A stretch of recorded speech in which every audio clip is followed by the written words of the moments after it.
Tapos na ang pakinabang sa kanya, Marco. Nanganak na siya. It's time to dispose of the excess baggage. Ang mga salitang yon ay tila mga tipak ng yelo na dumaloy sa aking ugat mula sa tainga hanggang sa dibdib. Hindi ko kailangang makita ang mukha ni Rafael upang malaman na siya ang nagsalita at hindi ko kailangang makita ang babae sa kabilang linya upang marinig ang pagtawa ni Mariel. Ito ang tawa ng isang baboy na nakakita ng sarili niyang bangketa. Narito ako sa silid ng ospital, nanghihina pa sa panganganak habang sila'y nagpaplano ng aking pagbagsak. Nakaupo ako sa gilid ng kama. Ang likod ay nakasandal sa pader na nilalamig. Sa aking mga kamay, hawak ko ang pinakatatangi kong labi mula sa aming nakaraan. Isang kupas na t-shirt na regalo niya sa akin noong magkasintahan pa kami. Dahan-dahan kong inaayos ang isang natastas na butones. Ang aking mga daliri ay humahaplos sa manipis na tela. Naalala ang bawat gabing ginugol ko sa pagsasaayos ng kanilang mga ledger upang ang shipping company ni Rafael ay makahinga.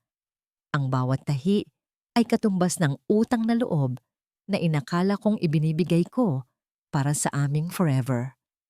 Ngunit ngayon, ang mga sacrifice na yon ay isa lang labis na bagahe. Hindi ako sumigaw. Ang sakit ay napakalaki kaya't ito ay naging katahimikan. Ang aking lalamunan ay tila isang balong tuyo.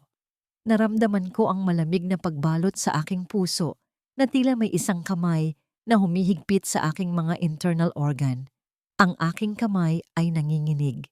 Ang t-shirt ay nahulog mula sa aking mahinang pagkakahawak. Hindi ako umiyak dahil ang luha ay napakabigat para lumabas. Ang tanging naisip ko ay ang bagong silang na sanggol sa kabilang silid, ang aming anak, ang bunga ng aking dugo at pawis. Ito na ba? Ang aking halaga ba ay natapos sa sandaling nanganak ako? Sa dinami-dami ng bagyo na sinuong ko para sa kanya. Bakit ako pa ang naiwan sa ulan? Hindi nagtagal, pumasok si Rafael kasama si Doña Celestina. Ang kanyang mukha ay parang inukit sa bato, walang emosyon, maliban sa isang bahid ng pagmamadali. Walang pagbati, walang tanong kung kumusta ang aking kalusugan. Isela, narito ang mga papeles mo. Anya, itinulak ang isang folder sa aking harapan. Para ito sa discharge mo at sa insurance ng bata. Just sign here. Ang aking kamay ay nanigas. May isang tinig sa loob ko, isang mahina, at halos patay na boses na nagsasabing magtanong, magbasa. Ngunit ang aking isip ay nilamon ng fog, ng panganganak at ang takot. Tiningnan ko si Rafael, ang lalaking aking pinaglingkuran, na aking minahal. Bakit may 3 document? Tanong ko. Ang aking boses ay isang bulong. Marami kasing riders ang premium ng bata. Putol ni Doña Celestina. Ang kanyang mukha ay may suot na maskara ng matamis na pagmamalasakit. Huwag ka nang mag-alala, Isela. Siyempre, inaalala namin ang future ng aming apo. Just sign it so you can go home. Sa mga salita niya, sa pag-asa na makauwi at mahawakan ng aking anak, ipinikit ko ang aking mga mata at pinirmahan ang aking kapalaran. Ang bawat pirma ay parang isang nail na bumaon sa aking kabaong. Pagkatapos kong pirmahan ang lahat, agad nagbago ang hangin. Isang ngingiti ang sumilay sa labi ni Doña Celestina. Isang nanggiting punong-puno ng satisfaction na nagdulot ng lamig sa aking sikmura. Tapos na! Anya, inabot ang mga papel kay Rafael. Isela, wala ka ng karapatan dito. Hindi ka na parte ng pamilya namin. Ang aking ulo ay umikot. Ano? Rafael, Isela, please don't make a scene, putol ni Rafael. Ang kanyang boses ay tila isang businessman na nagdidiskarte. Ang mga papel na pinirmahan mo ay nagsasabing, wala ka ng share sa property ko at company. Binayaran kita, Isela. You got your settlement. Ang aking dibdib ay nagngalit. Naramdaman ko ang pagdaloy ng dugo, hindi mula sa sugat, kundi mula sa kaluluwa ko. Isang settlement? Ang lahat ng aking sakripisyo ay naging isang settlement? Ang anak ko! Sigaw ko, ang una kong malakas na boses. Ang bata ay mananatili rito. Matigas na sabi ni Doña Celestina. Siya ay isang delusyon. Hindi siya magpapalaki sa mga squatter. Guard, ilabas niyo na siya. Dalawang malalaking gwardiya ang pumasok. Ang kanilang mga kamay ay humawak sa aking mga braso. Pilit kong lumaban, ngunit ang aking katawan ay mahina pa sa panganganak. Narinig ko ang yak ng aking sanggol na dinala sa kabilang silid at ang tanging nagawa ko ay tumawag sa kanyang pangalan. Ang mga gwardiya ay hindi nagpakita ng awa. Tulad ng isang basurang itinatapon, ako ay kinaladkad sa hallway ng ospital. Ang aking paanan ay halos hindi sumasayad sa sahig. Naramdaman ko ang paghila ng pinto at pagkatapos, isang malamig, malakas na puwersa ang tumulak sa akin palabas. Ako'y napahiga sa semento. Sa itaas ko, ang malaking automatic door ng ospital ay dahan-dahang nagsara, nag-iwan sa akin sa kabilang panig. Ang hangin ay amoy ulan, amoy aspalto. Ang tunog ng malakas na patak ng ulan ay gumawa ng isang malungkot at mabigat na ritmo. Walang ilaw sa labas at ang storm ay tila nagpapahiwatig ng simula ng aking bagong buhay, ang buhay na walang future. Tumayo ako, basang-basa. Ang aking damit ospital ay dumidikit sa aking balat. Nilingon ko ang malaking glass door. Sa likod nito, nakita ko ang anino ni Rafael at Doña Celestina, matagumpay at malupit. Hindi sila nag-aalala. Pinihit ko ang aking ulo, tumingin sa kalangitan. Ang mga cloud ay makapal at itim, at ang kidlat ay tila nagpapakita ng aking kapalaran. Isang luha ang nag-init sa aking pisngi na halo sa tubig ulan. Hindi ako mamamatay rito. Ngunit nasaan ako pupunta? Saan magsisimula? Isang boses sa loob ko ang nagtanong, puno ng kirot na mas masakit pa sa sugat ng panganganak. Bakit Rafael? Bakit ang accounting ko na nagligtas sa kumpanya mo ang siyang ngayong nagtatapon sa akin sa lansangan? Naramdaman ko ang paglamig ng semento sa ilalim ng aking katawan. Ang pagod at panghihina ng aking katawan ay napakatindi, kaya't ang mga nerve ko ay tila nagre-rebelde na. Ang ulan ay bumubuhos, naghuhugas sa bawat bakas ng aking dating buhay, nag-iwan sa akin ng basang hospital gown bilang nag-iisang damit. Wala akong cellphone, wala akong pera. Ang tanging nalalaman ko ay ang kalye. Sinubukan kong tumayo, ngunit ang aking mga binti ay nanginginig. Ang bawat paggalaw ay nagdala ng sharp pain mula sa aking panganganak. Naisip ko ang aking anak, ang aming baby na tinanggal sa akin. Ang pag-iisip na siya'y nasa loob, sa init at kaligtasan, habang ako'y stranded sa lamig, ay nagtulak sa akin na maglakad. Kailangan kong makalayo sa lugar na yon. Ang shadow ng ospital ay tila isang malaking halimaw na nakatingin sa akin. Ako'y naglakad sa gitna ng baha. Ang aking mga footstep ay napakabagal. Ang aking paningin ay lumalabo dahil sa gutom at sakit. Ang mga car ay lumalampas. Walang sinumang tumitingin. Ang aking despair ay tumitindi. Nagsisimulang kumain sa aking isip. Sa aking pagkalugmok, naramdaman kong may pumreno malapit sa akin. Isang matandang delivery van ang tumigil sa tabi ko. Ang pintura nito ay kupas na, ngunit ang ilaw sa loob ay tila isang tanglaw sa gabi. Bumukas ang pinto at nakita ko ang isang matandang babae. May buhok na puting-puti na nakatali sa isang bon at may mata na tila nakakita na ng libu-libong kalungkutan. Siya si Lola Amparita. Ija, halika na, anya. Ang kanyang boses ay malambing ngunit may awtoridad. Papasok ka, baka magkasakit ka. Hindi ako makapagsalita. Ang pag-aalay ng tulong sa gitna ng aking kalungkutan ay nagdulot ng shock sa akin. Dahan-dahan, inalalayan niya ako papasok. Isang warm blanket ang ipinatong niya sa aking balikat at isang ceramic mug na may mainit na sabaw ang inabot niya sa akin. Ang sabaw ay may lasa ng luya at comfort, isang bagay na hindi ko naramdaman sa matagal na panahon. Taga saan ka, Ineng? Tanong niya habang nagmamaneho. Hindi ko masabi ang aking kwento. Ang shame ay mabigat. Wala na po akong pupuntahanan, Lola. Wala na po akong home. Ang lola ay hindi nagtanong. Hinawakan lamang niya ang aking kamay. Ang kanyang balat ay magaspang, ngunit mainit. Kung gayon, sasamahan mo ako. Ang aking tahanan ay hindi malaki, pero safe ito mula sa ulan. Dinala niya ako sa isang lugar na tinatawag na Nabota. Ang mga kalsada ay masikip, puno ng mga tenement house at mga vendor. Ang amoy ng asin, isda, at basurang naitatambak ay tila isang slap sa aking ilong. Ang mga ingay ng mga tao, ng mga tricycle at ng mga aso ay tila isang symphony ng kahirapan. Ang lugar ay lubos na naiiba sa tahimik at malinis na mansyon ng mga De Luzon. Dinala niya ako sa isang maliit na cubicle sa loob ng isang lumang gusali. Ang sahig ay semento at may bakas ng tubig ulan. Ang kisame ay yari sa corrugated iron na tila sumasayaw sa bawat patak ng ulan. Ang humidity ay mabigat, ngunit mayroong isang bagay na kakaiba, isang lumang loom at mga tumpok ng sinulid na may makulay na kulay.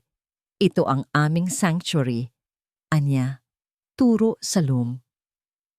Mabuhay rito ay mahirap, pero matuto ka rito. Inihanda niya ang aking kama, isang manipis na mattress na may malinis na bedsheet. Bago ako matulog, binigyan niya ako ng isang old, comfortable dress na isuot. Huwag kang matakot, Isela. Anya, sinabi ang aking pangalan na tila isang blessing. Hindi mo kasalanan ang nangyari.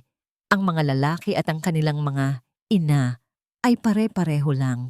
Gusto nila ang iyong skills, pero hindi ang iyong soul. Ang kanyang mga salita ay tumagos sa aking defenses. Nangihina at pagod, humiga ako. Isang wave ng lagnat ang dumapo sa akin. Sa gitna ng aking pagkakasakit, narinig ko ang mga boses na nag-o-overlap, ang mga sumisigaw na tawa ni Mariel, ang malamig na boses ni Rafael, at ang iyak ng aking anak. Sa aking paggising, nakita ko si Lola Amparita na naghahanda ng isang maliit na palayok sa isang gasera. Sa labas, nakita ko ang isang lalaki. Matangkad, malaki ang pangangatawan, at may mukhang seryoso. Siya ay naglilinis ng isang delivery van na mas malaki kaysa sa kay Lola. Ito si Joaquin Reyes. Siya si Joaquin. Bulong ni Lola. Tila nabasa niya ang aking isip. Driver ko, malungkot ang kanyang story, pero mabuting tao. Nagpalitan kami ng tingin. Ang kanyang mata ay tila nakikita ang aking kalungkutan at sakit. Mayroong isang intensity sa kanyang tingin na nagdulot ng uncomfortable feeling sa akin. Tila may alam siya sa akin. Ngunit sino siya? Ang init ng luya mula sa palayok ni Lola ay pumuno sa silid. Isang simpleng scent na nagpapahiwatig ng pag-asa. Ang comfort na ibinigay ni Lola ay parang isang temporary shield. Ngunit ang reality ay hindi pa tapped out. Sa gilid ng aking unan, nakita ko ang isang lumang envelope na may stamp ng ospital. Binuksan ko ito. Sa loob, hindi mga receipt, kundi mga copy ng mga papel na pinirmahan ko. Ang aking signature ay nasa ilalim ng mga salitang nagpapawalang bisa sa lahat ng aking karapatan sa property at naglalagay sa aking pangalan bilang garantor ng ilang loan na may kinalaman sa expansion ng Luzon Corporation. Ang mga loan na yon ay napakalaki, kaya't aabutin ng ilang buhay para mabayaran. Hindi lang nila ako tinanggal, ginawa nila akong isang utang na buhay. Hindi ako umiyak. Ang lagnat ay tila humupa, napalitan ng isang malamig at matinding galit.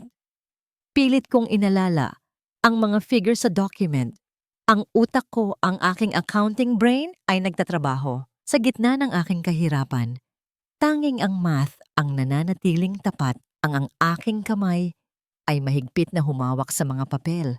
Si Rafael at Doña Celestina ay hindi lamang mga manloloko. Sila ay mga kriminal.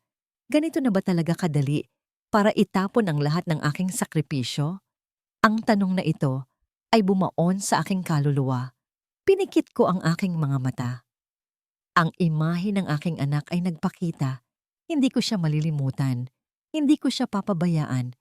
Upang mabawi siya, kailangan ko munang mabawi ang aking sarili at ang aking dignidad.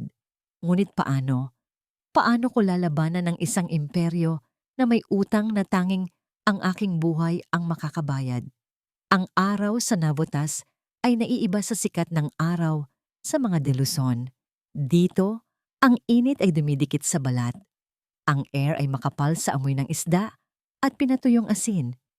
Ngunit meron ding init na nagmumula sa community.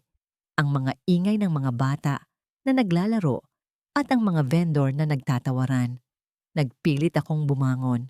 Ang lagnat ay bumaba. Napalitan ng weakness na nagpapaalala sa akin ng aking kalagayan. Si Lola Amparita ay wala na.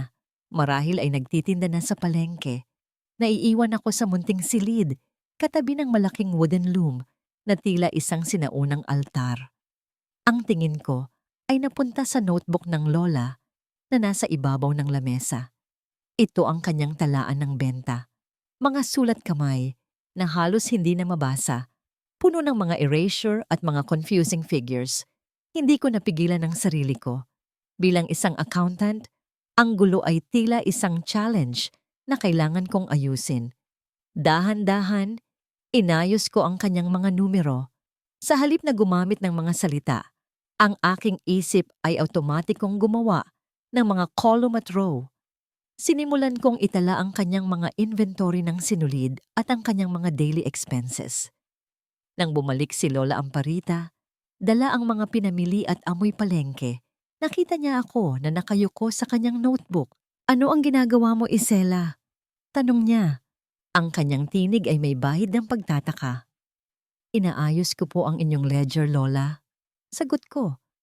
Itinuro ang isang linya kung saan hindi tumugma ang kanyang expense sa kanyang profit. Kung magkakaroon kayo ng system, malalaman ninyo kung saan kayo kumikita at kung saan kayo nalulugi. Ang Lola ay umupo at tumingin sa aking ginawa. Ang kanyang mga mata ay nanlaki. Wala pang nakagawa niyan sa akin. Ang mga number ay hindi ko maintindihan. Sa akin, ang mahalaga ay ang ganda ng tela, hindi ang arithmetic. "Lola, ang beauty ay kailangan ng backbone." Mariin kong sabi. Ang aking mga salita ay nagmumula sa rational na bahagi ko na hindi kailanman nawala. Ang inyong tela ay maganda, pero kung hindi ninyo alam kung magkano ang totoong halaga nito, masisira lang kayo. Napatitig sa akin si Lola. Ang kanyang tingin ay tila sinusukat ako, hindi bilang isang babaeng abandoned, kundi bilang isang professional. Ikaw ay isang accountant, hindi ba? Hindi ka lang isang housewife. Ang kanyang salita ay tumama sa aking puso. Ito ang unang pagkakataon na may nagbigay halaga sa aking skill matapos ang biyahe ko sa De Luzon. Ang aking accounting skill, ang weapon na hinayaan kong kalawangin. Habang nag-uusap kami, biglang bumukas ang pinto. Si Joaquin Reyes, ang driver ni Lola, ay pumasok. May dala siyang isang sak ng bigas. Ang kanyang katawan ay nakaharang sa liwanag, nagdudulot ng shadow sa aking muka. "Lola, iniwan ko na sa labas ang mga kahon." Aniya, ang kanyang boses ay low-pitched at walang emosyon. Nang makita niya ako, ang kanyang tingin ay nanatiling malamig. "Joaquin, tingnan mo ang ginawa ni Isela. Aayusin niya ang ating business." Joaquin ay nagbigay ng isang cynical na ngiti. "Business, Lola? Ang dulo ng business ay number at ang dulo ng number ay disappointment." Nagtaglish siya. Lahat ng mga babae na may ledger ay nagdadala ng bad luck. Been there, done that. Ang kanyang komento ay tila isang slap. Pero hindi ako nagalit. Sa halip naramdaman ko ang curiosity. Ang kanyang mga mata ay tila nakita na ang dark side ng business. Bakit Joaquin? Tanong ko. Ang aking boses ay calm at firm. Bakit mo nasabi iyan? Ang number ay walang kasalanan. Ang tao ang nagliliko. Nagbago ang kanyang ekspresyon. Mayroong isang bagay na nagpakita sa kanyang mga mata. Isang flash ng sakit. Ngunit agad itong nawala. Ang mga taong tulad mo na may fancy education ay hindi nakakaintindi sa amin. You play with big money. Hindi. Hindi na ngayon. Sagot ko. Tumuro sa aking sarili. Ngayon, I'm playing with zero. At dahil sa number na niliko ng aking asawa, ako ay may utang na katumbas ng ilang buhay. So I understand you more than you think. Ang air sa silid ay nagbago. Naramdaman ko ang microtension sa pagitan namin. Hindi ito flirtation, kundi two wounded souls na nagpapakita ng kanilang mga galos. Sa hapon na yon, matapos umalis si Joaquin, napag-usapan namin ni Lola Amparita ang tungkol sa kanyang negosyo. Nalaman ko na siya ay isang expert weaver ng pinya at tabaka na sinulid. Ang kanyang mga disenyong ethnic ay tanging ang kanyang pamilya lang ang nakakaalam. Ngunit wala siyang marketing at management skill. Gusto ko pong tulungan kayo, Lola. Sabi ko, ang aking puso ay punong-puno ng commitment. Gagamitin ko ang aking kaalaman para buhayin ang inyong business. Sa isang kondisyon, magiging partner tayo. Ngumiti si Lola Amparita. Ang kanyang ngiti ay parang sikat ng araw sa umaga. Partner tayo, Isela. Ikaw ang aking bagong designer at auditor. Magtatatag tayo ng isang business na magsisimula sa ulan at magtatapos sa araw. Pagsapit ng gabi, bago ako matulog, dahan-dahan kong inayos ang aking envelope ng mga loan document na pinirmahan ko. Sa likod ng isang papel, sinimulan kong gumawa ng mga calculation para sa capital at projected income ng aming bagong business. Bigla, nahulog mula sa mga dokumento ang isang clip ng newspaper. Ito ay lumana. Ginamit marahil ni Rafael upang imarka ang isang page. Ipinapakita nito ang malaking larawan ni Rafael at Mariel na may mga nakangiting mukha na nagpapahayag ng kanilang pagsasanib ng mga kumpanya at ang grand launch ng kanilang expansion. Ang liham ng tagumpay ni Rafael, ang aking dugo ay kumulo. Narito sila, nagtatamasa ng aking capital, ng aking sacrifice habang ako'y nagtatago sa isang barong-barong. Ang aking mga mata ay tumigil sa isang figure sa ibaba ng larawan. Ito ay ang address ng kanilang new corporate office. Ito ay mas malaki, mas maganda, at mas grand kaysa sa lumang office na ako ang nag-ayos. May isang ngiti ang sumilay sa aking labi. Hindi ito ngiti ng happiness, kundi ng isang predator na nakakita ng kanyang biktima.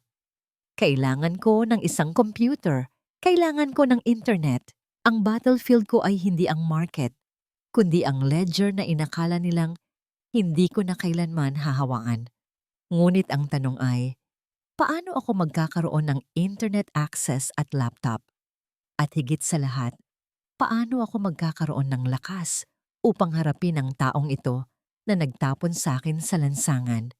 Ang anger ko ba ay sapat na fuel para sa aking revenge? Ang aming silid sa Navotas ay naging isang war room at laboratory ng sabay. Tinawag namin ang aming business na Ulan at Araw. Isang pangalan na nagpapaalala sa akin ng gabi, ng aking pagbagsak, at ang umaga ng aking pagbangon. Pinalitan ko ang luma, magulong ledger ni Lola, ng isang system na gumagamit ng mga simpleng chart at color coding. Ang mga kulay ng sinulid ay ngayon ay may corresponding value na, at ang bawat design ay may calculated cost of production. Ginagamit ko ang aking mind na tila isang calculator. Habang lumalabas ang mga figures, lalo kong naramdaman na nabubuhay ako. Ang accounting na ito ay hindi na para sa pride ni Rafael, kundi para sa aking survival at para sa sining ni Lola. Ang aming unang challenge ay capital. Ang pagbili ng mga sinulid at die ay nangangailangan ng pera. Si Lola ay may naipon, ngunit hindi sapat.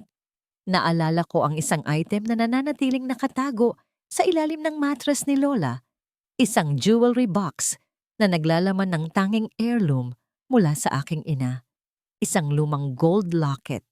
Ito ang tanging bagay na hindi nakuha ni Rafael. Ang pagbebenta nito ay parang pagputol ng isang parte ng aking sarili. Ang locket na yon ay naglalaman ng aking huling connection sa aking ina, ang memory ng innocent childhood ko. Ngunit tiningnan ko ang walang laman na jar ng capital sa lamesa. Upang mabawi ang future ng aking anak, kailangan kong let go ng past. Hindi ako nagpaalam kay Lola. Dinala ko ang locket sa isang pawn shop sa malayo. Ang halaga na ibinigay sa akin ay sapat lamang para sa isang linggong supply ng high-quality die at ilang roll ng abaka na sinulid. Ang pag-alis ko sa tindahan ay nag-iwan ng isang emptiness sa aking dibdib. Ngunit ang emptiness na yon ay napalitan ng isang firm resolve. Nagsimula kaming maghabi. Ang lola ay nagtuturo sa akin ng mga sinaunang pattern, habang ako naman ay nagtuturo sa kanya ng mga disenyong mas marketable at cost-effective. Dapat mayroong kwento ang bawat sinulid isela, paliwanag ni Lola habang ang kanyang mga daliri ay naglalaro sa loom. Ito ay hindi lamang tela, ito ay pagtitiyaga, patience. Napag-isipan ko ang mga sacrifice na hindi ko kailanman inilagay sa ledger. Ang aking patience sa pag-aayos ng gulo ni Rafael ay nagdulot ng skills sa akin. Ngayon, ang patience na yon ay magiging isang design sa aming tela. Ang isa pang partner na hindi ko inaasahan ay si Joaquin. Sa simula, siya ay cynical at may distant look. Ngunit nang makita niya ang aking seryosong pag-aaral at ang aking determination na mag-ayos ng numbers sa gabi, dahan-dahan siyang nagbago. Isang hapon, nakita ko siyang nakatayo sa labas ng aming cubicle, naghihintay. Isela, may problem ako sa delivery. Anya, mahal ang gas at toll. Hindi na sustainable ang presyo natin. Tumingin ako sa kanyang notebook na may log ng kanyang trip. Agad kong nakita ang pattern. Joaquin, you are taking the highway. May mas mahabang daan pero mas mabilis at less toll kung alam mo ang shortcut sa side street. Napatingin siya sa akin. Ang kanyang eyebrow ay nakaangat. Alam mo ang mga shortcut dito? Hindi ko alam ang street pero alam ko ang map, sagot ko. Ang traffic flow ng number ay tulad ng traffic flow ng mga car. Kung meron kang bottleneck, kailangan mong hanapin ang alternative route. Trust me. Sinunod niya ang aking payo. Nang bumalik siya, ang kanyang mukha ay may expression ng awe. It saved me a lot of money and time. Anya, napailing. You're really something else. I'm just an accountant. Sagot ko. Pinalabas ang isang half smile. Ang aming alliance ay nabuo sa pagitan ng logic at trust. Sa pagitan ng number at street smarts. Si Joaquin ang aming logistics expert at bouncer, kung sakali, at ako ang aming strategist. Nakakuha kami ng aming unang small order mula sa isang souvenir shop sa Intramuros. Ang mga pillowcase at placemat na gawa sa sinulid na abaka na dyed sa kulay ng araw at ulan ay agad na nagustuhan. Ang mga compliment ay parang rain sa isang dry land. Ngunit ang aming first victory ay may isang downside. Isang email ang dumating kay Lola Amparita mula sa owner ng souvenir shop. Sila ay impressed sa design at quality, kaya't naghahanap sila ng exclusive contract para sa isang high-end collection. Nais nilang mag-meeting ng personal sa corporate office ng Ulan at Araw. Tumingin ako sa paligid ng aming silid. Ang mga pilay ng sinulid, ang smell ng dye, ang ingay ng mga kapitbahay, paano kami magre-represent ng isang high-end brand sa ganitong setting? Kailangan namin ng respect, kailangan namin ng dignity. Ngunit bago pa ako makapag-isip ng solusyon, isang unexpected figure ang nagpakita sa aming pinto, si Doña Celestina. Hindi niya kami nakita, ngunit nakita niya ang isang small poster na gawa ni Lola para sa kanyang small stall sa palengke. Ang poster ay may larawan ng isang design na may pattern na woven. Isang lumang design na tanging ang mga De Luzon lang ang nakakaalam. Ang kanyang mata ay matalas. Ang kanyang car ay nakapark malapit sa alley. Ang kanyang mga mata ay nanliit. Tila may naglalaro sa kanyang isip. Bakit pamilyar ang image ng pattern na woven ay tila bumaon sa kanyang isip. Nagtanim ng isang binhi ng pagdududa. Ang design na yon ay secret ng isang ancestor na may malaking legacy sa textile industry bago sila lumipat sa shipping. Isang legacy na akala niya ay matagal nang nakalimutan. Hinila niya ang kanyang phone. Kinuha ang larawan ng design. Ang kanyang isip ay nag-overthink. Ang pride niya ay nagdidikta na walang sinumang vendor sa palengke ang makakagawa ng ganoong design. Nang gabing iyon, hindi ako makatulog. Ang email at ang glare ni Doña Celestina ay nag-o-overlap. Kailangan kong mag-level up muna bago ako ma-expose. Ngunit paano ako aakyat sa ladder na ito nang walang office, walang cash, at ang enemy ay tila malapit ng mag-sniff ng aking trail? Hindi ko maaaring gamitin ang mukha ko. Kailangan ko ng... Ang dilema ay malinaw. Kailangan namin ng corporate image para sa high-end contract. Ngunit wala kaming capital para magrenta ng office space. Higit sa lahat, ang exposure ay nangangahulugan na madaling makikita ni Doña Celestina ang aking identity. Kailangan natin ng proxy, Lola. Paliwanag ko. Pinaglaruan ng isang abaca thread sa aking kamay. Isang tao na presentable, may confidence, at marunong mag-negotiate. Tumango si Lola Amparita. Tama. Ang mga tao dito sa Navotas ay hindi makakapasok sa office ng mga rich.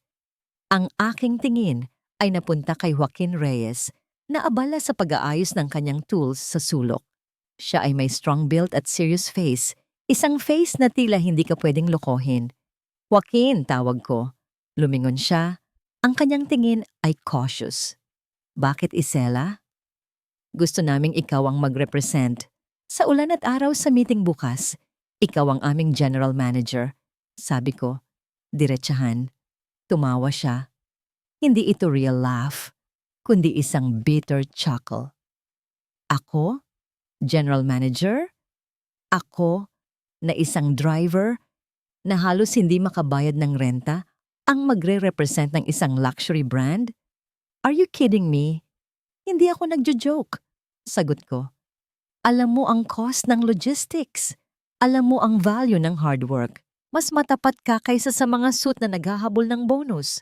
Ang kailangan mo lang ay dress code at confidence. Ang kanyang resistance ay nag-udyok sa akin na i-push siya. Oh, baka natatakot ka. Ang kanyang expression ay nagiba. Ang pagiging proud niya ay nagising. I'm not afraid of anything.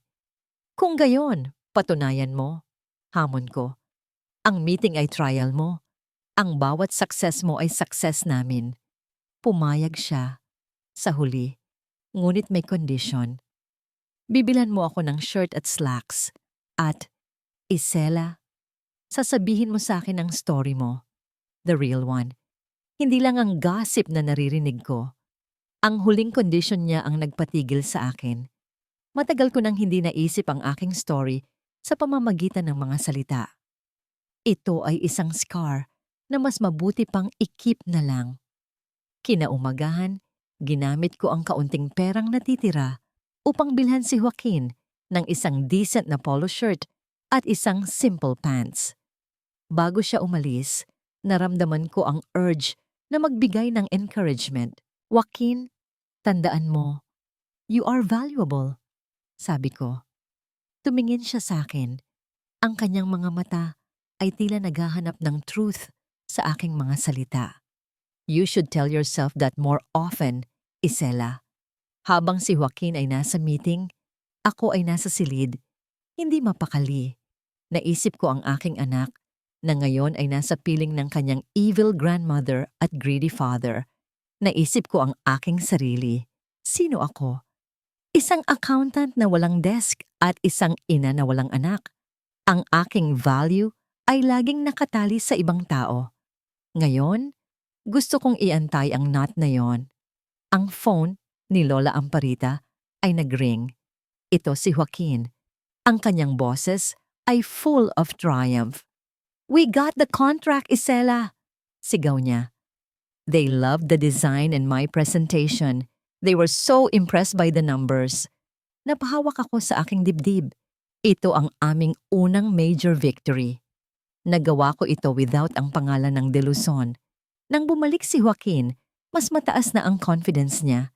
Pero mas gentle din siya.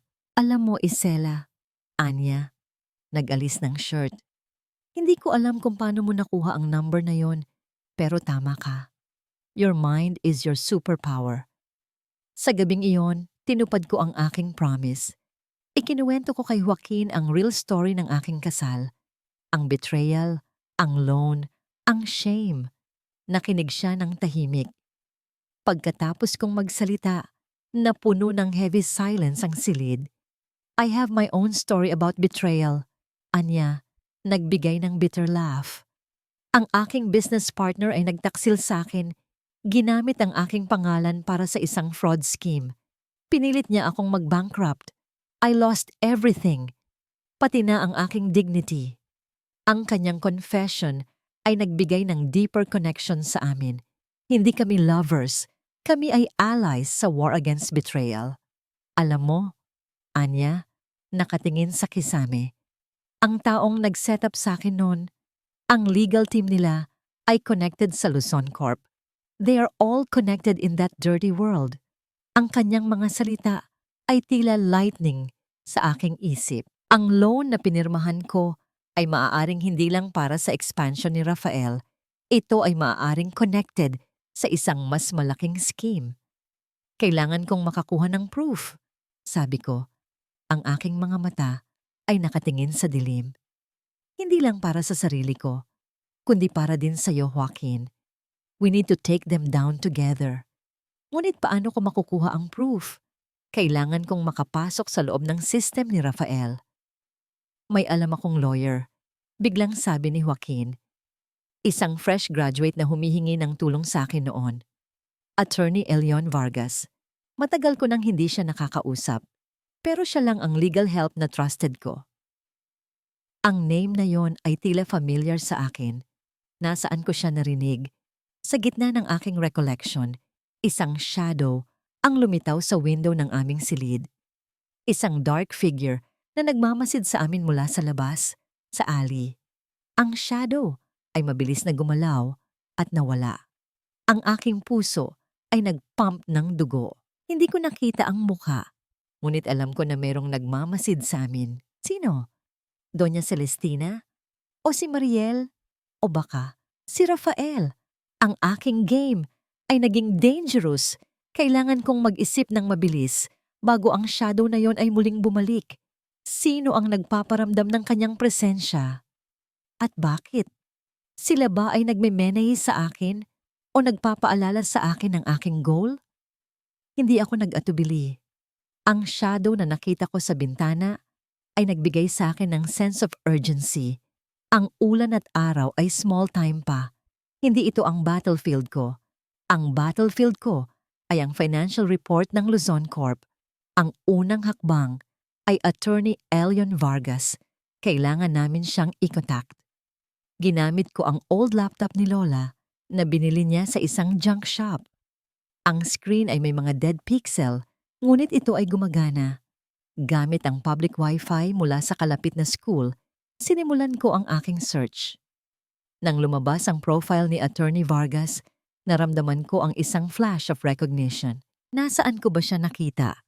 Matapos ang ilang sandali, naalala ko. Siya ay isang student na nag-apply para sa isang scholarship sa foundation ng mga De Luzon.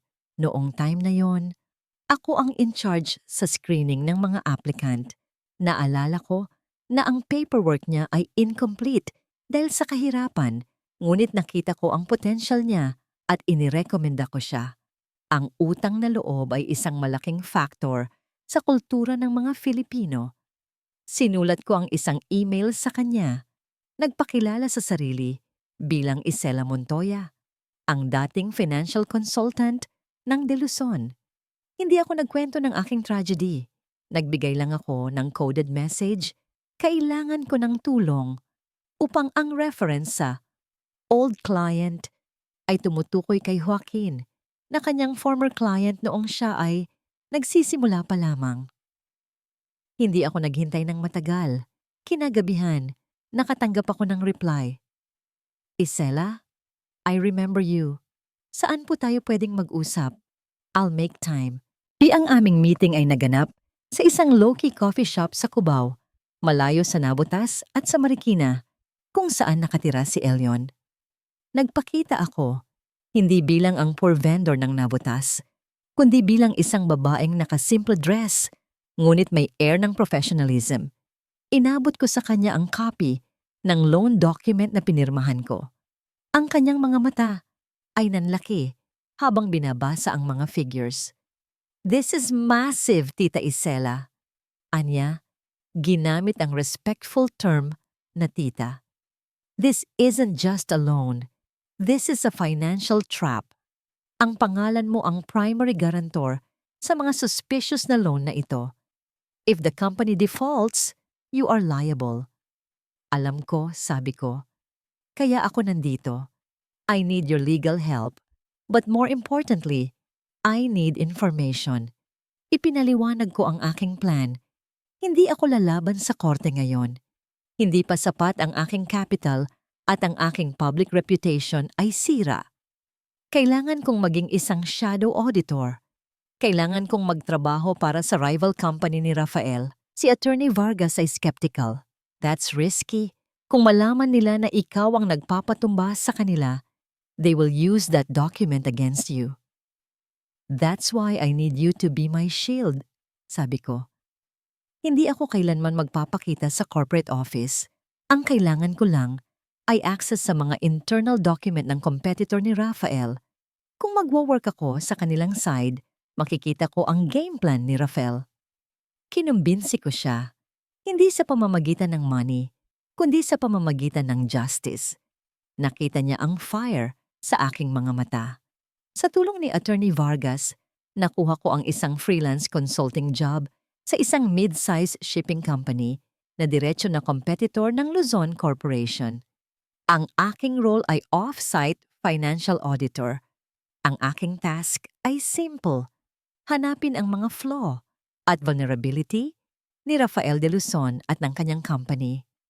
Mula sa maliit na silid sa Nabotas, ako ay naging isang ghost na nag-a-audit ng multi-million peso corporation. Ang aking laptop screen ay ang aking battlefield sa pamamagitan ng pag-aaral ng mga public filing at mga confidential report ng competitor ni Rafael. Nakita ko ang mga patterns ng corruption ni Rafael. Ang kanyang spending ay masyadong lavish para sa isang company na lumalago ng dahan-dahan. Ang kanyang management ay erratic. Ang kanyang growth ay artificial, batay sa mga loan na may mataas na interest rate. Lalo ko ring nakita ang presensya ni Mariel. Siya ay financial consultant na ni Rafael. Siya ang nagsusuggest ng mga risky na business decision na short-term gain lang ang hatid. Nakikita ko ang kanyang handwriting sa bawat report. Habang naghahanap, nakita ko ang isang pattern ng missing funds sa mga report ng Luzon Corp. Ang mga funds na ito ay inflow sa isang private account bawat buwan. Ang amount ay fixed at substantial. Naramdaman ko ang adrenaline rush sa aking katawan. Ang missing money na ito ay hindi ang loan na pinirmahan ko. Ito ay money laundering o embezzlement. Ginamit ko ang online tool na natutunan ko sa consulting job ko. Sinubukan kong i-trace ang bank account. Sa loob ng ilang oras, natuklasan ko ang owner ng account na yon. Ang pangalan ay hindi Mariel, hindi Rafael, hindi Celestina. Ang pangalan ay Ramon Galvez. Sino si Ramon Galvez? Hindi ko pa alam.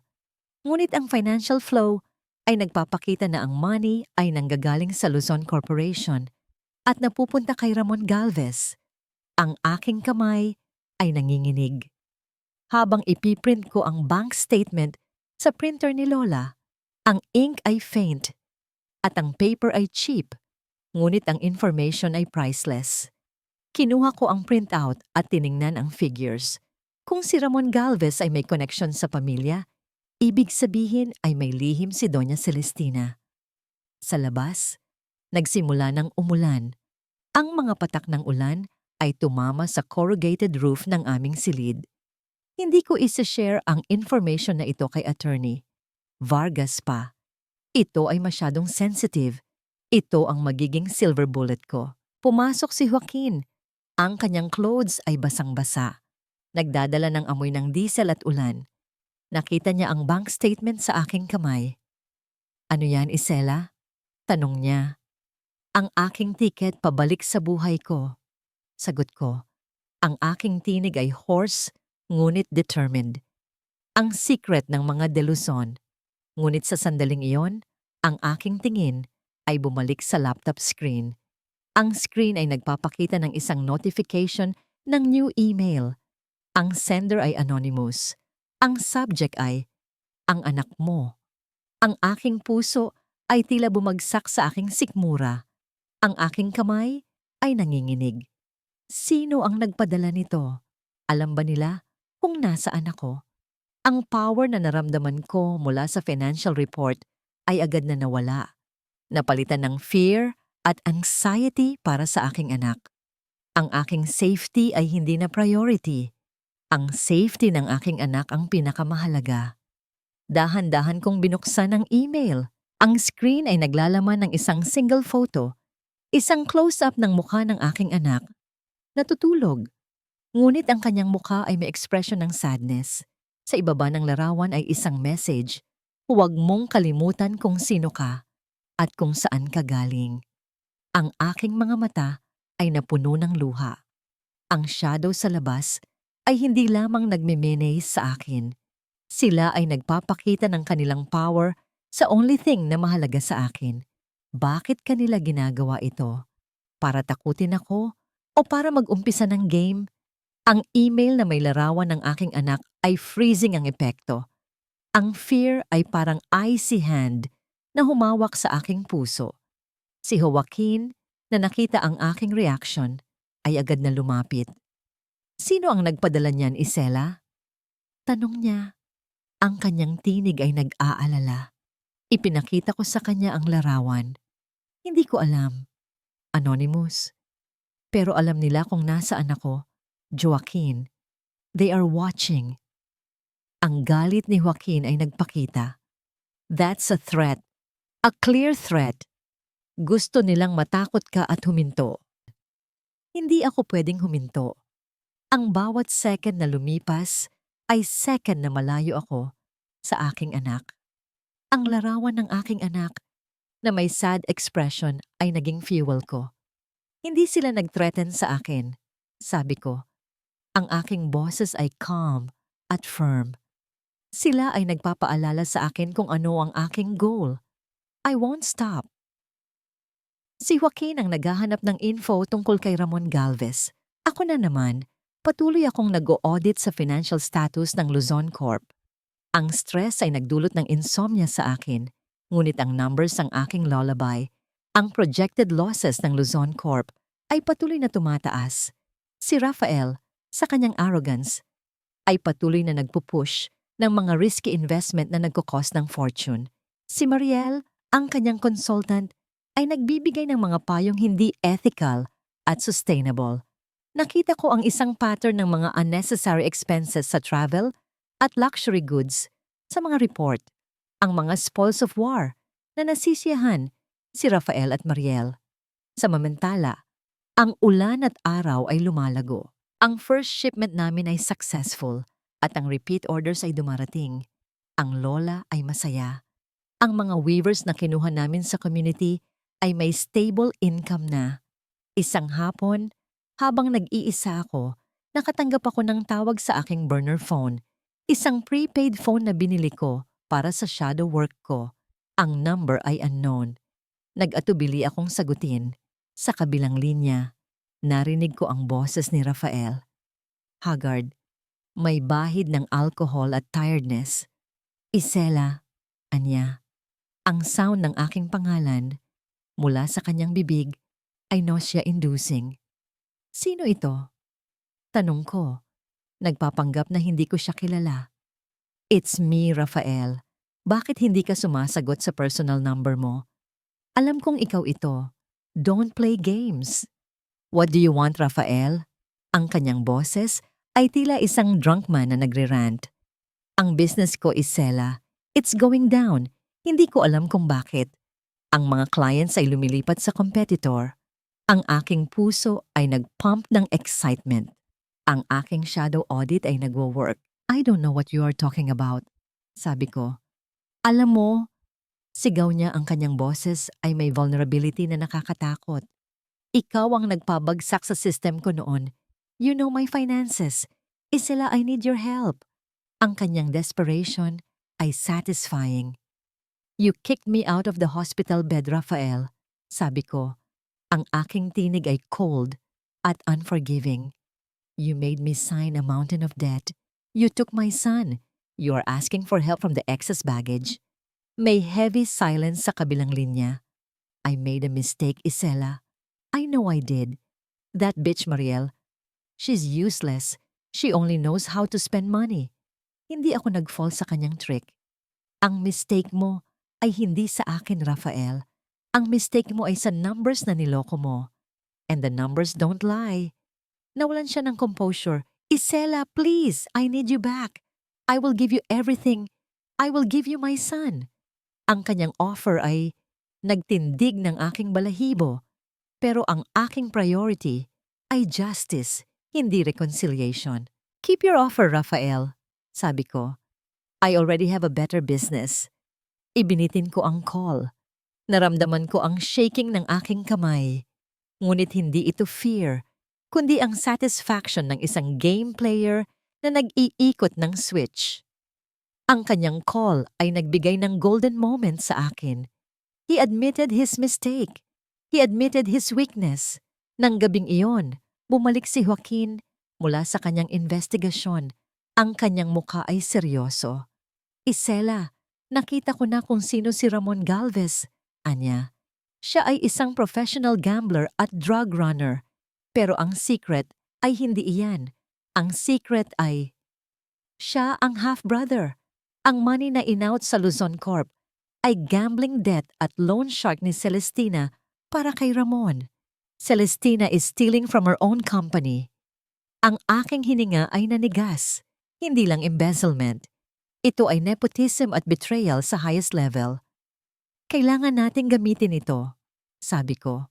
Kung malalaman ito ni Mariel, na ang company ay sinisira ni Celestina para sa kanyang unworthy brother. Ang greedy heart ni Mariel ay magiging weapon natin. Kailangan kong i-release ang poison sa loob ng corporation. Hayaan silang mag-away. Pero paano ako magre-release ng sensitive info nang hindi nag-e-expose sa sarili ko? Isang anonymous tip na may proof. Iyon ang aking move. I need to find a way to make Mariel think that she is the smartest person in the room. Ang aking next step ay risky. Kailangan kong i-hack ang social network ni Mariel. Kailangan kong i-plant ang seed ng doubt at greed sa kanyang isip. Nasaan ang aking anak? Ang tanong na ito ay patuloy na nagriring sa aking tainga. Sa gitna ng aking planning, isang image ang lumabas sa aking laptop. Isang news report tungkol sa financial trouble ng Luzon Corp. Ang mga headlines ay alarming. Ang company ay nasa bingit ng bankruptcy. Ang revenge ay matamis. Ngunit ang price nito ay ang aking anonymity at safety. Am I willing to pay that price? Oo, I will pay anything para sa justice at sa aking anak. Ang aking next step ay risky. Kailangan kong i-hack ang social network ni Mariel.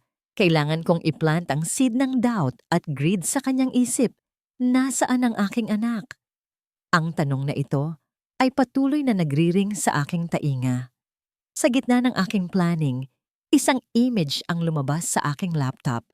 Isang news report tungkol sa financial trouble ng Luzon Corp. Ang mga headlines ay alarming. Ang company ay nasa bingit ng bankruptcy. Ang revenge ay matamis. Ngunit ang price nito ay ang aking anonymity at safety. Am I willing to pay that price? Oo. Tumingin ako sa bank statement ni Ramon Galvez. Ang figure na in-out ay significant. Kung mahihinto ang flow na ito, makakatulong ito sa company na bumangon.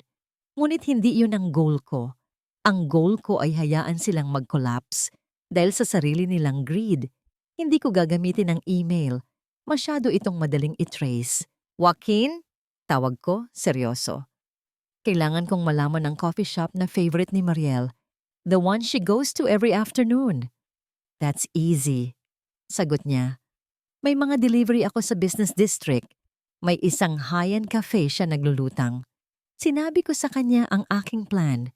Kailangan kong mag-print ng isang fake document, isang memo na tila galing sa accounting department ng Luzon Corp na nagde-detail ng money transfer kay Ramon Galvez. What if she sees you? Tanong ni Joaquin. Ang kanyang mga mata ay nagpapakita ng pag-aalala. Hindi niya ako makikita. Sabi ko, I am an expert in disappearing. Kailangan ko lang mag-disguise. Hindi ko ginamit ang makeup. Ginamit ko ang confidence at simplicity na natutunan ko sa Navotas. Kinaumagahan, si Joaquin ang nagdala sa akin sa area. Naghintay ako sa isang side street sa loob ng kanyang van. Nang makita ko si Mariel na pumasok sa cafe na may signature swagger niya, alam ko na ito ang moment ko. Nagsuot ako ng oversized hat at sunglasses ni Lola Amparita. Pumasok ako sa cafe at umorder ng isang cup of coffee. Hindi ko siya nilapitan.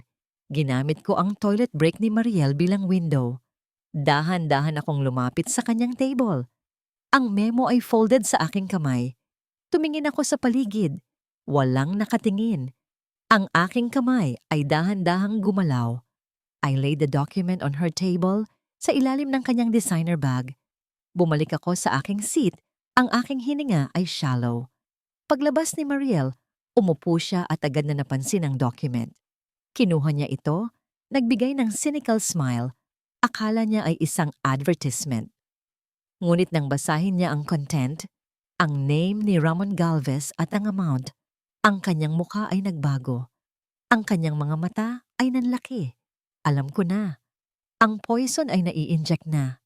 Nagbayad ako at umalis. Ang aking puso ay nagpipounding ng satisfaction. Nang gabing iyon, hindi ako nakatulog. Ang aking move ay done. Wala nang undo button. Tiningnan ko ang laptop screen na may login page ng Luzon Corp. Newsfeed. Alam ko na ang game ay nagsimula na. Pero sa kabila ng lahat ng revenge na ito, ang bawat victory ay bittersweet. Hindi ko pa hawak ang aking anak. Ang final win ay hindi pa tapped out. Ang aking game ay nagsimula na. Pero ang real target ay hindi si Rafael, kundi si Celestina. Kung magko-collapse si Celestina, kasunod na si Rafael. Sino ang unang magkakanulo sa kanila? Si Mariel ba? Dahil sa greed? O si Rafael? Dahil sa stupidity? Ang time lang ang makakapagsabi. Sa sandaling iyon, ang aking laptop ay nagpakita ng new update sa isang local news website. Ang headline ay flashing, Luzon Corporation. Nag-aaway na ang mga shareholder dahil sa financial crisis. Ngunit ang article ay hindi tungkol sa crisis. Ito ay tungkol sa isang heated argument. Sa gitna ng corporate office, ang game ay nagsimula. Ang balita sa corporate world ay tila fireworks na sumabog. Ang article tungkol sa heated argument sa Luzon Corporation ay kumalat ng mabilis. Nalaman ko, sa pamamagitan ng mga financial paper na nakalink sa internet, na si Mariel ay nagsisimula na mag-raise ng questions tungkol sa misappropriation of funds. Ang aking planted memo ay gumana.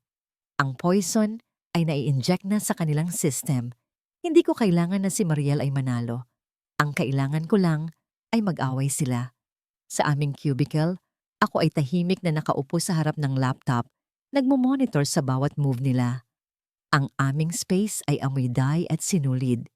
Isang malaking kaibahan sa mansyon ni Celestina na amoy expensive perfume at fear.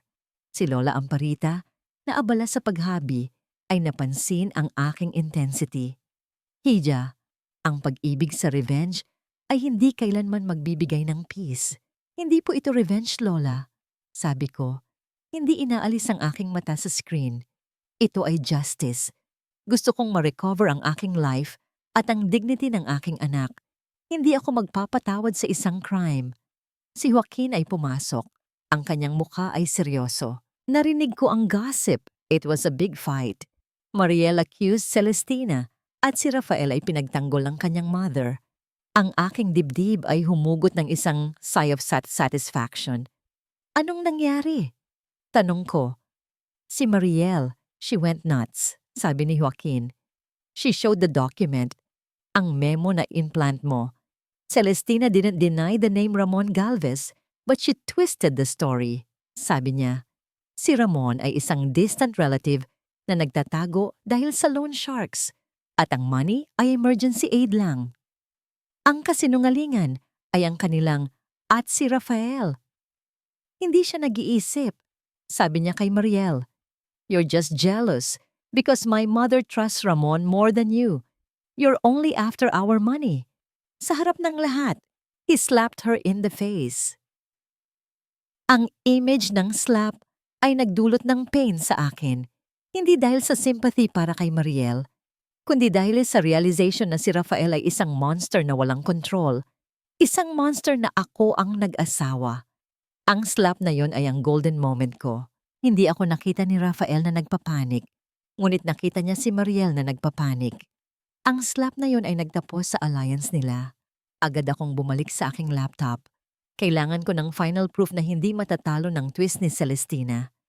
Hinalukay ko ang aking mga old file, ang mga soft copy ng accounting report na sneaky kong ni-save sa external hard drive bago ako umalis. Ang matapos ang 2 oras ng hard work, natagpuan ko ang payroll ng Luzon Corp 10 years ago. Sa ilalim ng security and maintenance, nakita ko ang pangalan ni Ramon Galvez bilang isang utility worker na nagretiro na. Ngunit hindi lang iyon. Sa emergency contact niya ang name ay Celestina Galvez de Luzon. Hindi siya distant relative. Sila ay may same last name bago ang marriage ni Celestina. Sila ay ang pag-alis ng Luzon Corporation sa shipping business at ang paglipat nila sa textile ay may kaugnayan sa inheritance ni Celestina. Ngunit ang textile business na yon ay nasunog ng misteryoso at ang insurance money ay ginamit para i-launch ang Luzon Corp. Naramdaman ko ang adrenaline sa aking sistema. Ang aking accounting brain ay nagkiklik. Ang fire na nanggaling sa old textile factory ay ang hidden key. Ang inheritance na yon ay nagbigay sa kanila ng start. Sa gitna ng aking discovery, nagring ang burner phone. Si Rafael na naman. Ang kanyang boses ay mas drunk at mas desperate. "Isela, please listen to me. I fired Mariel. She's a gold digger. I need you. Ang board ay nagsisuna. We need to cover up the missing funds. You are the only one who knows the system." "Ang missing funds ay napunta sa kuya mo, Rafael," sabi ko, coldly. Natahimik siya. "Huwag kang mag-imbento. Hindi mo alam ang sinasabi mo. My mother. She would never." "Your mother ay sinisira ang company mo para sa kanyang gambler na kuya. Look at your old files, Rafael. Look at Ramon Galvez's payroll from 10 years ago. Ang company mo ay naitatag sa insurance money na galing sa fire na misteryosong nangyari." Ang impact ng aking mga salita ay instant. Narinig ko ang gasps niya. "You're lying! You're lying!" Ang sigaw niya puno ng denial. Hindi ako nag-argue. Ang katotohanan ay nakasabit na sa phone. Ibinaba ko ang phone. Sa wakas, ang truth ay nakasabit na sa kanyang mukha. Ang aking next step ay clear. Kailangan kong i-release ang truth na ito sa shareholders at ilink ang fire sa startup capital ng Luzon Corp. Ang scandal ay magiging total. Ang embezzlement ay magiging small-time na crime kumpara sa fraud at possible arson. Ngunit bago ko i-release ang information, Kailangan kong isecure ang aking son. Ang final move ay coming. Mula sa laptop, lumabas ang isang pop-up, isang private message sa Facebook mula sa isang fake account. Ang message ay naglalaman ng address ng isang safe house na ginagamit ni Ramon Galvez. Ang sender ay hindi anonymous. Ito ay si Mariel. Isela, alam ko na. Gusto kong. Ang betrayal ay kumalat na sa kanilang bloodstream. Ang game ay nagtatapos na. Ngunit ang trap ay hindi pa set up. Paano ko gagamitin ang offer ni Mariel nang hindi natra-trap? Kailangan kong maging smarter kaysa sa kanyang greed. Tumingin ako sa message ni Mariel. Siya ay isang poisonous snake. Ngunit ngayon, siya ay isang snake na nagpipli para sa survival. Hindi ko siya pinagkakatiwalaan. Lola, Joaquin, tawag ko. Calm, ngunit urgent.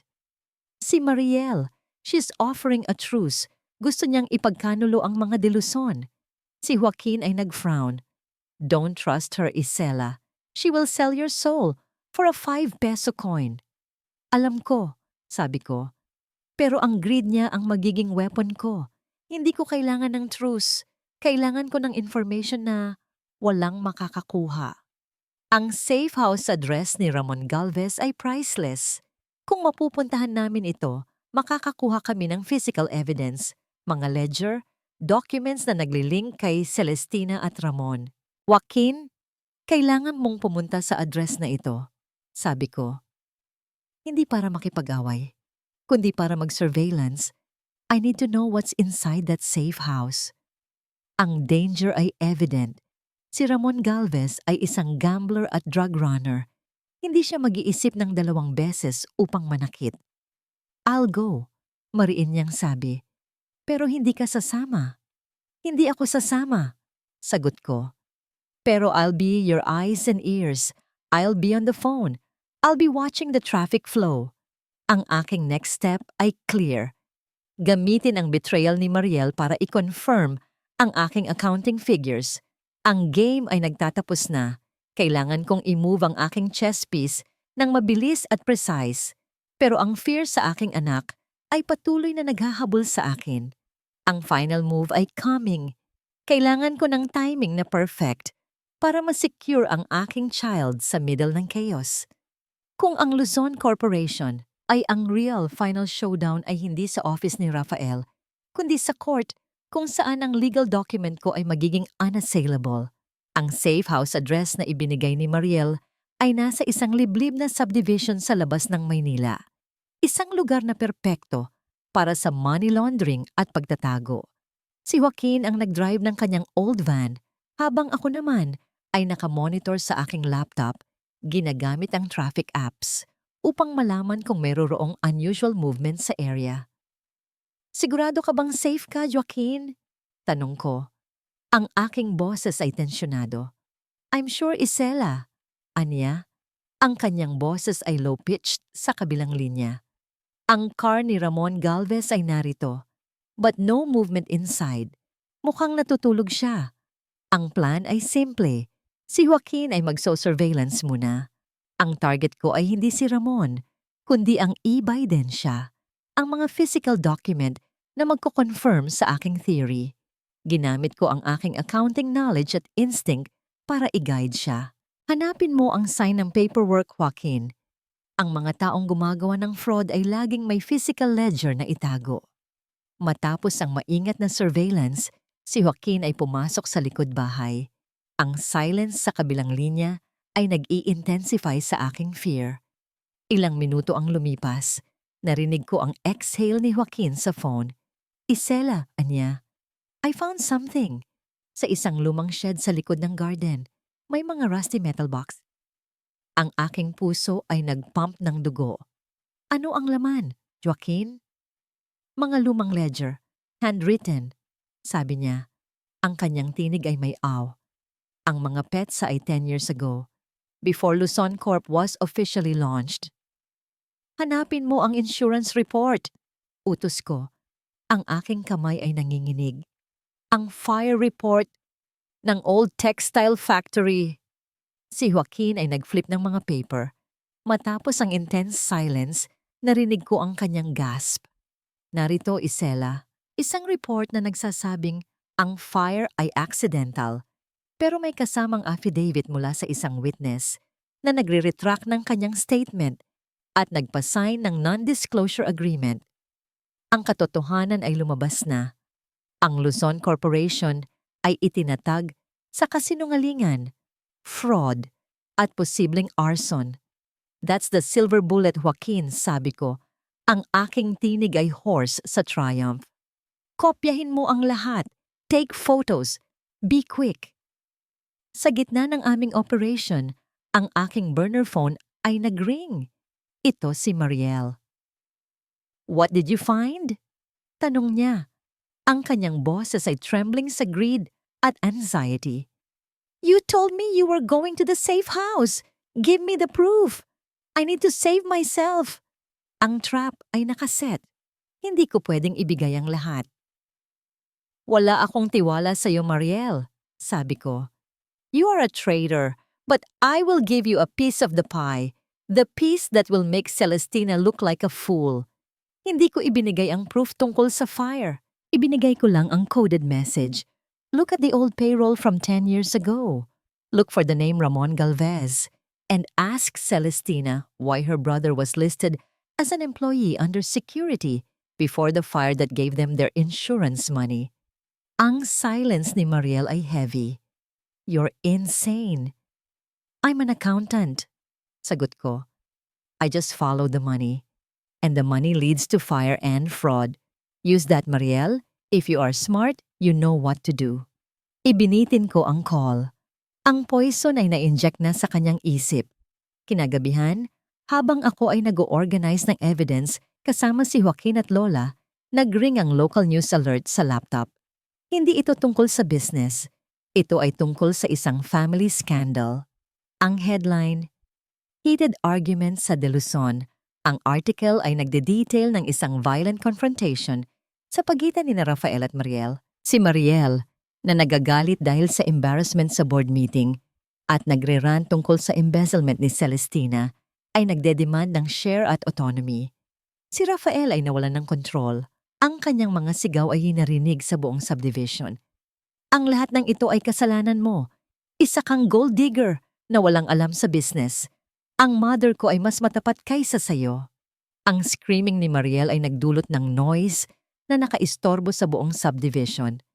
Ang mother mo ay nagnakaw sa company para sa kanyang gambler na kuya at ang company na ito ay naitatag sa insurance money na galing sa fire. You are all criminals. Naramdaman ko ang satisfaction. Ang venom ni Mariel ay mas epektibo kaysa sa aking cold logic.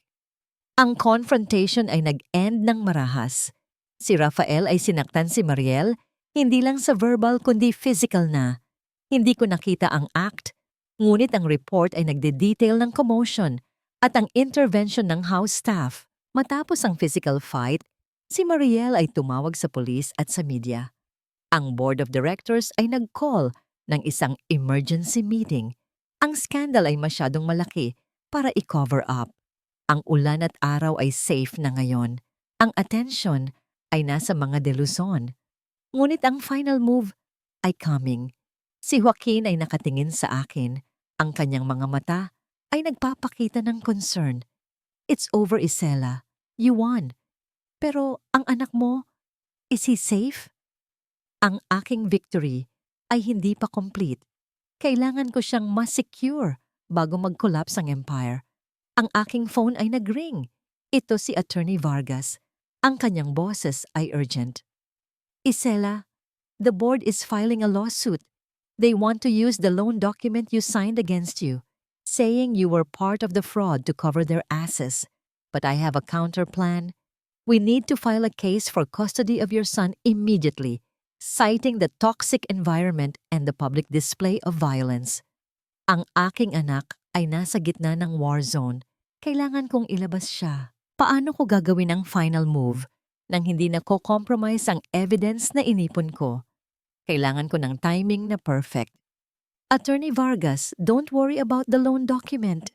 Sabi ko. Ang aking tinig ay stable at commanding. Ihanda mo ang papers. Para sa custody hearing, ibigay mo sa court ang police report ng fight ni Rafael at Mariel. Gamitin mo ang news article na nagde-detail ng toxic environment sa mansion. Pero the board is fast. Anya, they will use their resources. Hindi na mabilis ang board. Sagot ko. Ang board ay nagsisira na. I have the silver bullet. Ang proof na ang startup capital ng Luzon Corp ay galing sa insurance fraud dahil sa arson. I will give you the photos and documents from the safe house but only at the last minute.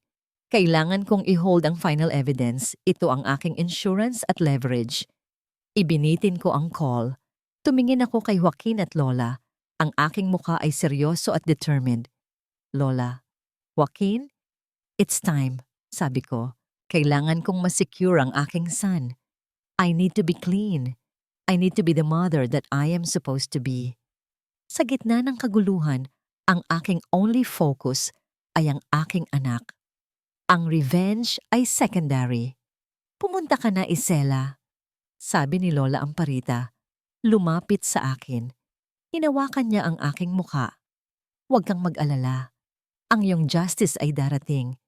But the real victory ay ang pagbabalik ng iyong anak sa iyong arms. Naramdaman ko ang warmth ng kanyang hands. Ang simple gesture na yon ay mas mahalaga kaysa sa lahat ng wealth ni Rafael. Joaquin, you are my driver and my bodyguard, sabi ko. Take me to the safe place. Hindi ako pwedeng pumunta sa court ng mag-isa. Kailangan ko ng moral support at protection. Ang plan ay set. Sa gitna ng gabi, umalis kami sa Navotas. Ang old van ni Joaquin ay nag-drive sa city. Ang sound ng engine ay nagbibigay ng sense of hope. Sa aking lap, hawak ko ang burner phone. Ang screen ay nagpapakita ng isang email na nakakompose na. Para sa ito ang email na magde-detail ng fraud at arson ng Luzon Corp. Ready to be sent sa sandaling makuha ko ang aking anak. Ang final battle ay coming. Hindi ito business meeting. Ito ay war para sa custody ng aking child. Sa side window ng van, nakita ko ang skyline ng Maynila. Ang mga lights ay nagbiblink. Sa loob ng isa sa mga building na yon, ang aking anak ay natutulog. Hindi alam na ang kanyang mother ay naglalaban para sa kanyang freedom. Hinding-hindi ko siya bibitawan. Hinding-hindi. Ang hearing ay naganap sa isang family court. Ang atmosphere ay mabigat. Amoy dust at lumang papel. Nakaupo ako sa tabi ni Attorney Elion Vargas.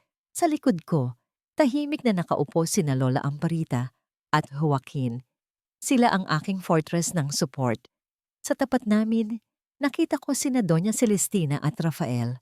Si Celestina ay nakasuot ng expensive silk dress. Ang kanyang mukha ay may suot na maskara ng righteous indignation. Si Rafael naman ay haggard na. Ang kanyang suit ay wrinkled. Ang kanyang mga mata ay may dark circles dahil sa alcohol at stress. Si Mariel ay wala. Siya ay abala sa kanyang sariling legal battles laban kay Rafael. Nagsimula ang hearing. Si Attorney Vargas ay nagpresent ng motion para sa emergency custody. Binabanggit ang publicized domestic violence at ang toxic, financially unstable environment sa mansyon ng De Luzon. Si Rafael ay nagsalita. Ang kanyang boses ay full of fake authority. Your Honor, ang claim na ito ay pure fabrication. Ginagamit lang ng babaeng ito ang media para sirain ang reputation namin. Siya ay isang irresponsible mother na tumakas sa aming bahay. Tumingin ako sa kanya. Ang aking tingin ay steady at cold. Ang lawyer ni Celestina ay tumayo. May smug look. Your Honor, may proof kami na ang petitioner ay liable sa massive debt na nakalink sa company namin. Siya ay hindi financially capable at morally unfit para magpalaki ng bata dahil siya ay part ng financial fraud sa company namin. Ito ang trap. Ang loan document na pinirmahan ko. Biglang tumayo si Attorney Vargas. Your Honor, tinatanggap namin na si Isela Montoya ay nilagdaan ng loan document. Ngunit iyan ay in fraud. Sa katunayan, ang document na yan ay part ng isang mas malaking scheme. Isang scheme na nagre-resulta sa current financial disaster ng Luzon Corp. Hiniling ni Attorney Vargas na isubwena ang mga internal document ng company. Ang judge ay nagatubili. Ito na ang moment ko.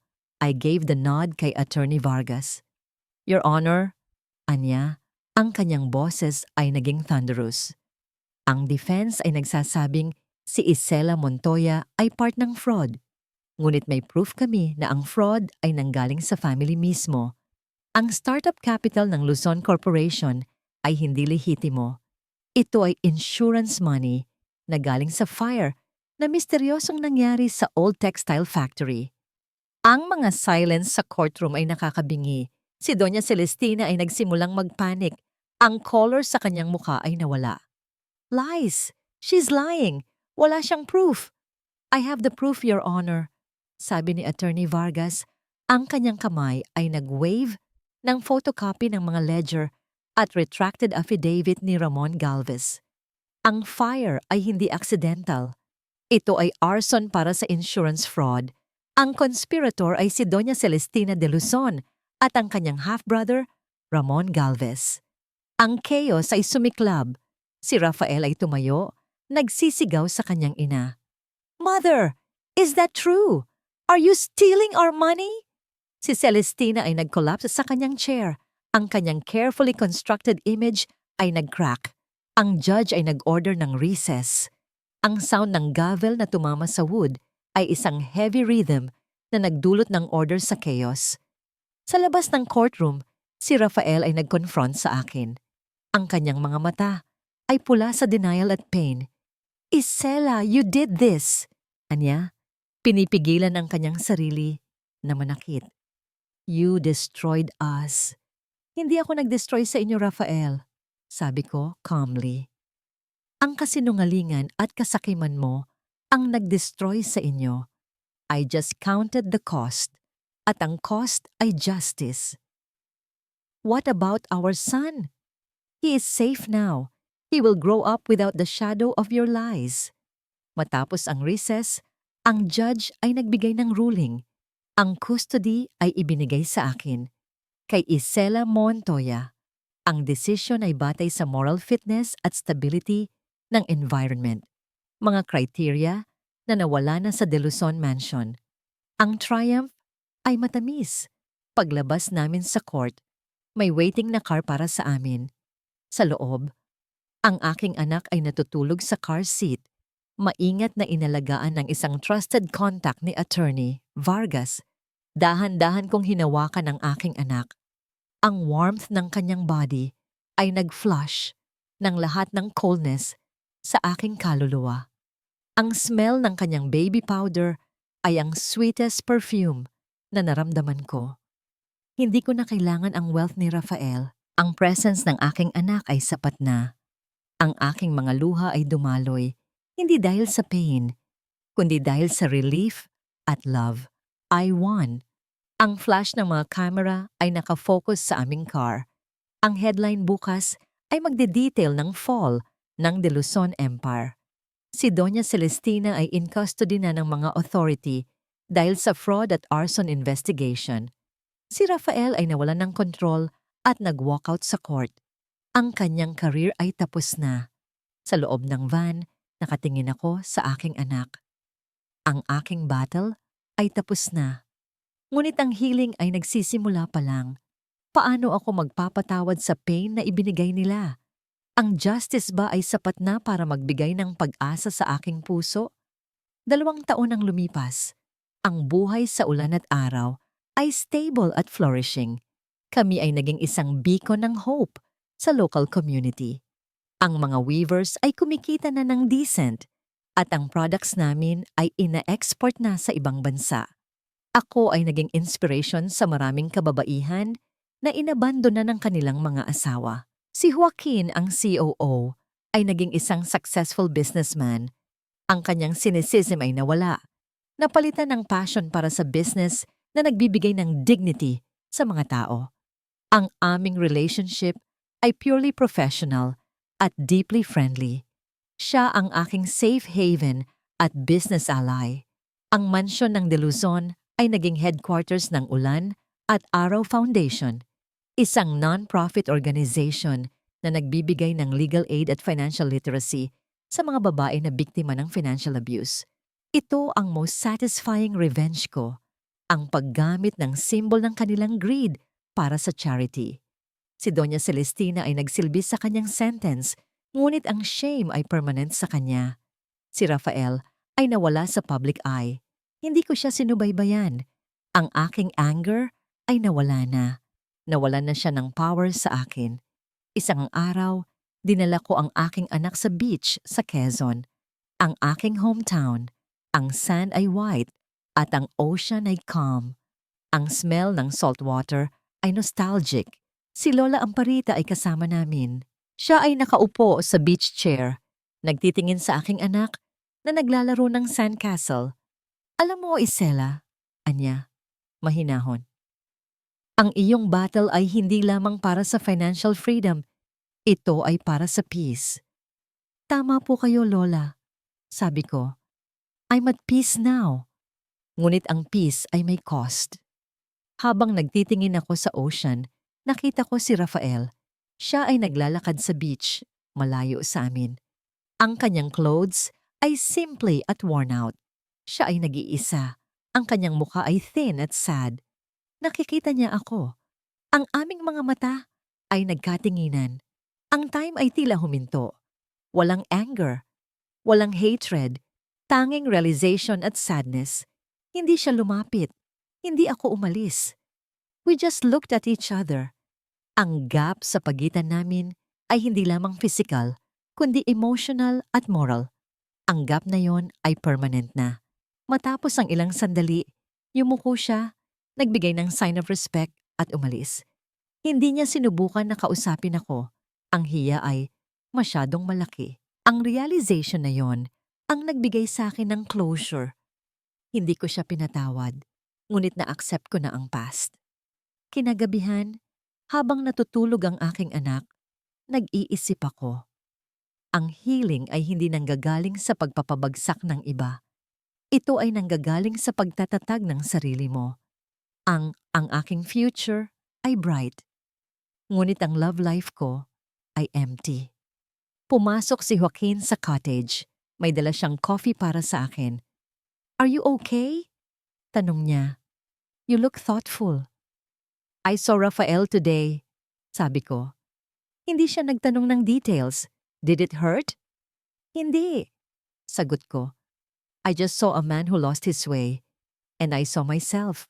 A woman who found her way. Umupo siya sa tabi ko. Ang silence ay comfortable. You deserve happiness, Isela, anya. Hindi lang business success at justice. You deserve real love. Tumingin ako sa kanya.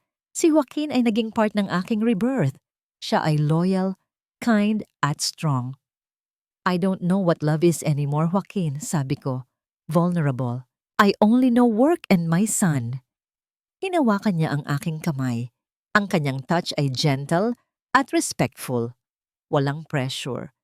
Hindi mo kailangan hanapin ang love, sabi niya. Ang love ang maghahanap sa'yo. Pero one day, Isela, I hope you see yourself not just as a survivor, but as a woman who deserves to be adored. Ang kilig ay simple. Ang warmth ng kanyang kamay ay nagdulot ng light sa aking puso. Ito ay promising, hindi commanding. Ang aking healing ay tapos na. Ang rebirth ay complete. Ang pag-asa ay nandito na. Sa gitna ng aking success at freedom, mayroon akong chance para sa second chance sa love. Ngunit handa na ba ako? 3 taon na ang lumipas. Ang dating mansion ng mga de Luzon ay hindi na amoy cruelty at lumang perfume. Ngayon, ang mga hallway ay puno ng scent ng essential oil at sariwang kape. Ang mga window ay bukas sa light. Ang bahay na ito, ang simol ng aking pagkaalipin, ay naging ulan at araw foundation. Isang sanctuary para sa mga babae na biktima ng financial betrayal. Ang aking anak, na ngayon ay mas malaki na at mas maingay, ay tumatakbo sa garden kung saan ang mga de Luzon ay nagdaraos ng kanilang parties. Ang kanyang tawa ay ang music na nagpapatunay na ang healing ay possible. Tiningnan ko ang financial report ng foundation. Sustainable. Growing. Ang success na ito ay mas mahalaga kaysa sa anumang trophy. Ang fate ng mga De Luzon ay na-seal na. Si Doña Celestina ay released na sa prison. Ang mansion niya ay nawala. Siya ay nagsilbi sa kanyang time, ngunit ang real sentence niya ay ang shame. Nakita ko siya sa news report minsan, naglalakad sa isang busy street, nag-iisa. Ang society ay hindi na nagbigay ng second chance sa kanya. Ang kanyang hiya ay naging permanent na tattoo. Si Rafael ay nagtatrabaho bilang dock worker support. Ang kanyang pride ay bumagsak na, ngunit ang loss niya ay nagdulot ng humility sa kanya. May mga report si Joaquin na minsan, naghihintay siya sa gate ng foundation upang makita ang aming anak mula sa malayo. Hindi ko siya hinarangan. Ang right na maging father ay hindi ko inassume. I just made sure the contact is safe. Si Mariel ay nawala na sa Philippines. She took her greed elsewhere. Ang poison niya ay self-destructing. Si Attorney Elion Vargas ay naging Chief Legal Counsel ng Foundation. Nag-aalay ng kanyang time para sa justice ng mga abuse victims.